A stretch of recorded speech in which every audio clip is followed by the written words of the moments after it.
Chapter 4 covers drug forms, your traditional and your non-traditional, which at this point are non-traditional drug forms that they talk about, such as transdermal, which is what they talked about the most, really are becoming pretty traditional.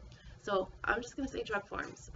Become familiar with what's available out there: capsules, tablets, injectables, transdermals, topicals. There are so many routes that you can really use to get a drug in that it's good to become familiar with what you might see.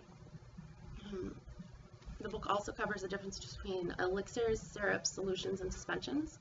I would become familiar with those just because you will see the different terms used in your practice. The rest of it's pretty straightforward: rectal, injectable, topical, and just covering the differences between what each of those mean, especially under injectable. IV versus IM or sub-Q. IV is intravenous, it goes straight into a vein, and is available to the blood system immediately. IM is intramuscular, it gets injected into a muscle. It's a little slower of an absorption into the bloodstream, however, it's still relatively quick.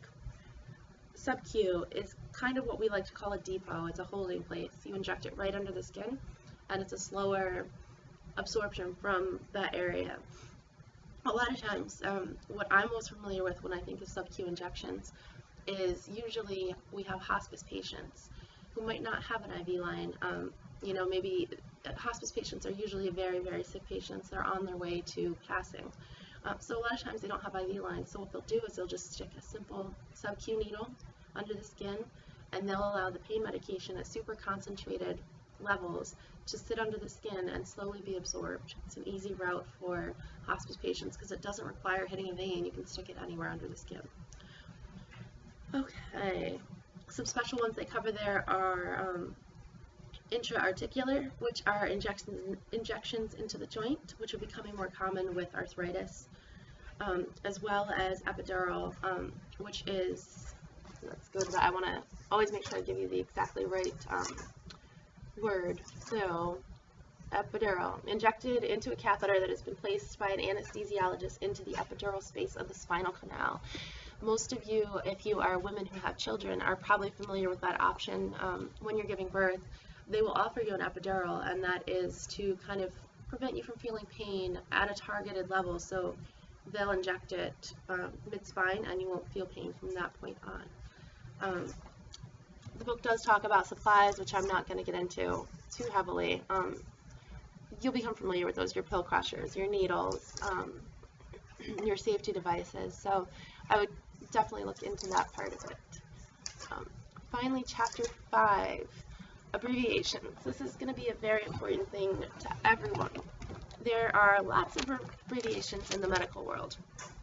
When I was first starting out, they referred to it as alphabet soup, which is completely true.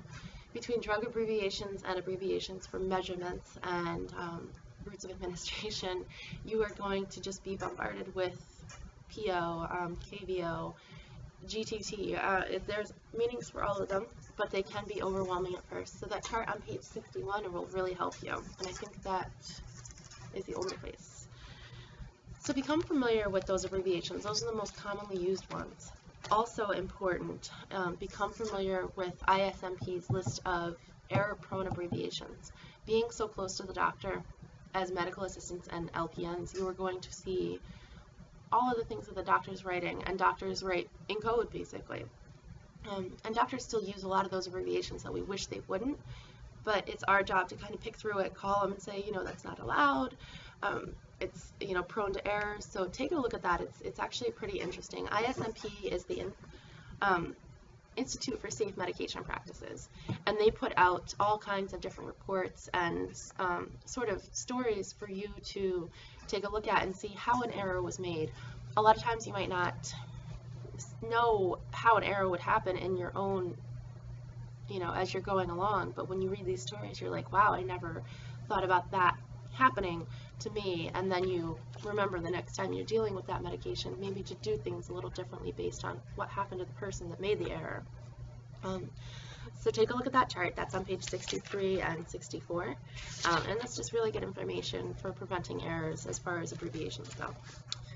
Medication orders, also important, because if you are taking an order from a doctor, you have 6 parts. You've got your date and time the order was taken, patient name, medication name, dosage and or amount of medication, route of administration, PO versus sub-Q, and without a route, the pharmacy will not be able to take the order and fill it, as well as directions for use, including administration, time for administration, as well as frequencies, such as every 6 hours. So a lot of information being covered this week. We're still in that sort of nuts and bolts part of pharmacy where we talk about the pieces sort of pharmacy, the words we might use or terms. If you have any questions, please feel free to email. Thanks for putting up with me. I have a little bit of a cold, so I'm not feeling too well. I am working this week, and my computer that I normally take to work to check emails is broken, so I work 12:30 to 11. If I don't get back to you right away, I apologize. But I will check my email each night when I get home. And I hope you guys have a great week. Let me know if you have any questions. I'll be around. Thank you.